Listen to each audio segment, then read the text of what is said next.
but also from the SEC Media Days. So many conversations coming out of this. So many. Some good stuff. And will they get anything done is the question. We talked about how impactful this week is going to be. They got to put some things on. I played this before the top of the hour, but you heard the John Talty, who writes for CBS Sports and the Wall Street Journal, talking about how he comes to these meetings and nothing gets done because the coaches have this set of priorities, the administrators have these priorities and these goals, and then the presidents, they just kind of show up, right? They're running a whole university. And they don't having a few cocktails, maybe. Well, but they're not up on these issues. They've got academic sides. They got a million things, and this is just the athletic part of their job.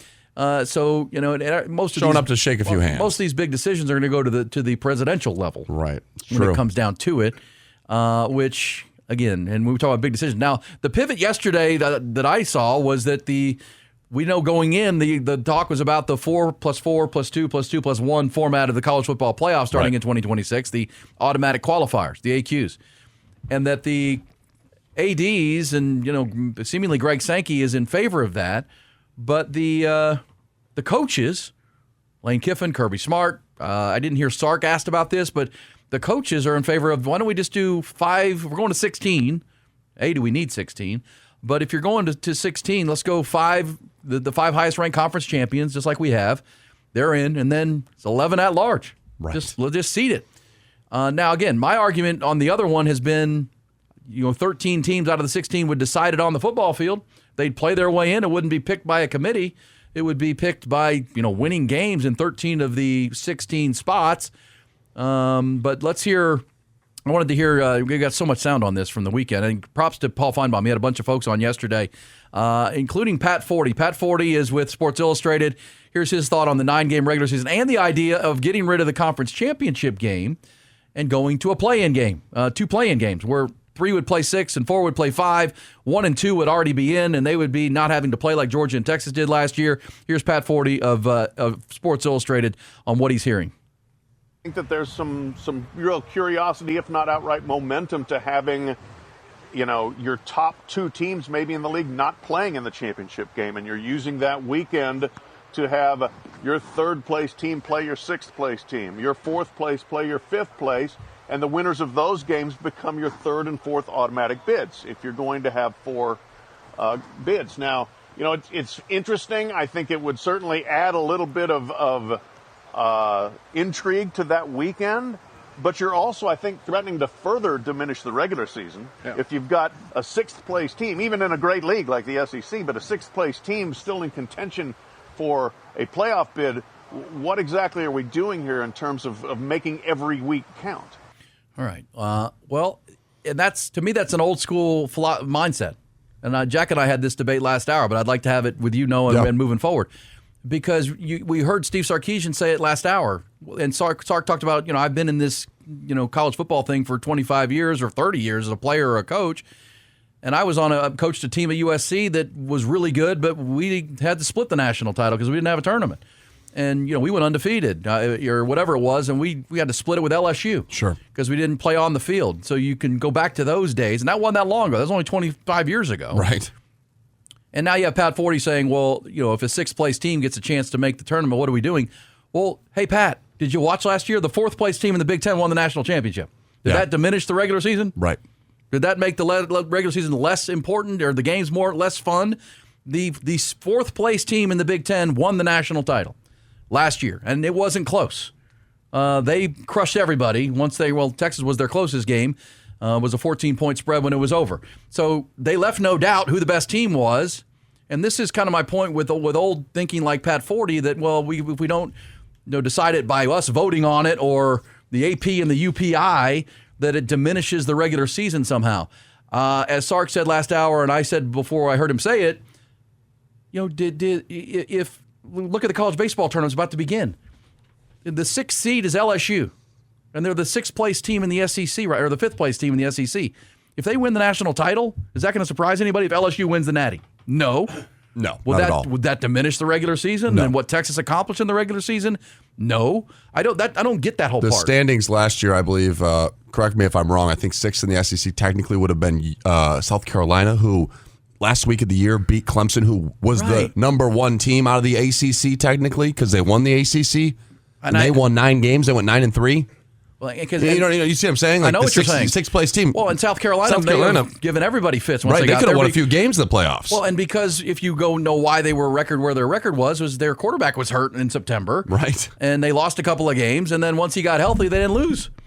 And so if South Carolina had made it, would that have been a bad thing? Because their quarterback got healthy? I know I'm probably in the minority of that, but at the same time, I'm like, that is old school thinking. If you're going to have a tournament, then someone who wasn't the best team all year might win it. That's just the way that goes. And that's in every sport, y'all. The number one seed doesn't always win the Super Bowl. Right. The number one seed doesn't always win the college baseball tournament or the college basketball tournament. Duke was the heavy favorite to win the national championship. That didn't happen. They didn't make it to the championship. But isn't that why we play these games? Isn't that why you That's have a why playoff? you play on the field or the court or whatever it might be. Correct. Yeah, I don't get the logic or the thinking. I understand it. It's because it's not how we used to be different. Every game and Jack Farrell made a great point last hour, which 20 years ago when Texas played Ohio State in Columbus, I was on the field for that game, and we all knew, standing there, everybody watching it knew, the winner of that game has a chance to go play USC and try to dethrone USC. The loser probably won't get that chance. Yeah. Now, is that worse or better than we have now? Those are the questions you have to ask yourself. I like this better. I don't think a game in September, week 2, should derail you from winning a national championship. I never have thought that. I thought that was clearly Texas won that game, and they were at that point the second best team in the country, clearly behind USC, who had won back-to-back national championships. And then Texas ran the table, got to go beat USC and win the Natty, but Ohio State didn't get the opportunity. Right. Even though that was a very close game. It was anybody's ball game, and then they had a quarterback controversy going on there with Justin Zwick and Troy Smith, and who was going to be the QB. Who knows? I'm a fan of this, and I always was. Even then, I thought we should have a tournament. We should have more teams involved, but that's going to lead to the fourth place team in the Big Ten winning the national championship sometimes. And I don't know, to Pat Forty's point, saying, "Well, what are we doing here?" Well, we're trying to decide the champion.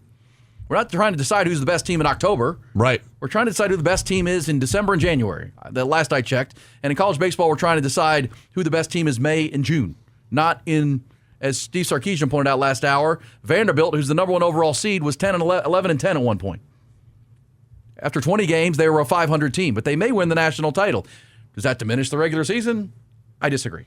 Yeah, I'm with you here. I mean, it's a lot different what your football team is in September than it is in November and even going into December now. We talk about South Carolina. That was a team we talked about who was 6th in the SEC that there was a possibility we thought they maybe could make it. I mean, mathematically, there was other teams you put ahead of them, but would you have not wanted to see Tennessee host South Carolina in that game?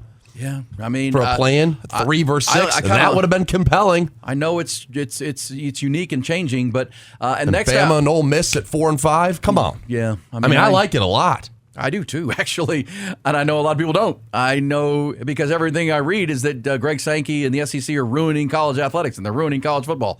I'll let you hear from Greg Sankey coming up later because Greg Sankey, I think, is under fire for. Let's not forget, it wasn't long ago Greg Sankey kind of saved college football during COVID. When the Big Ten wanted to wave the white flag and not play, and Kevin Warren 2 games or whatever, and it was Greg Sankey that said, "Wait a second, we're playing college football, y'all." You can disagree with it at the time, but Greg Sankey was the one saying, "No, we're going to play college football in the fall," and they did. And if Greg Sankey doesn't take that leadership step, we don't have a season in 2020. Very true. And who knows what happens beyond that? Either way, and by the way, Brett Yormark in the Big 12 jumped on that. It wasn't even Yormark at the time. It was still the previous pre-Yormark. But they had to make the call because the Pac-12 was out and the Pac-10 was out, or Pac-12 was out and the Big 10 was out, and the SEC's like, we're playing. And what was the Big 12 going to do? Yeah. And the ACC, and they said, okay, we'll play. Okay, we got this. So I'm not saying Greg Sankey's not infallible. I think he takes a bad rap for being forward-thinking and understanding that and he does work for his own conference, right? And the best interest of his own conference. Speaking of the SEC and the conference, how about Kirby Smart? He was pretty clear on what he thinks the biggest thing that needs to be decided here at the SEC meetings is right now. I didn't get to talk to Elko. I was getting ready to talk to him. I did talk to Clark Lee. I think of this meeting, and I think everybody in this room is 8 or 9, SEC championship or not, settlement. The biggest decision that has to be made in college football right now, by far, to me, is when is the portal window and is there 1 or 2? Okay, that's not being decided by us today. A lot of people don't even know how it's getting decided, who's deciding it. But I need you to think for a second. There is a strong contingent. We had an AFCA meeting. We had a meeting in which we unanimously decided that there really needed to be one portal window. Whatever that is what it is. And it needs to happen sometime in January. There is an outcry. There is schools. There's different conferences that feel like it should not fall during the play-in season. I would love that. All right, so there's Kirby Smart. He wants the transfer portal one window. And again, that's going to take the House settlement, and that's going to take congressional oversight. It just is. That's going to take the federal government with a bill that covers college sports that has that in it. Right. Because again, the freedom of movement and the player movement will be sued if you try to put. Again, that's whether that's right or wrong. You'll have plaintiffs' attorneys suing once you put this new rule in place. So it's got to have coverage, and that's where the hand in hand goes with the House settlement on top of codified from the federal government.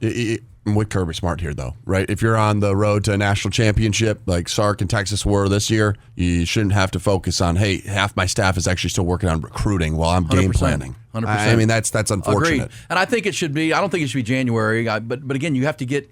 I know people don't believe this. They still go to school. Yeah, you have to do it at some point. They're still student athletes. You have to do it in the summer when school's out, or at some point in the semester break.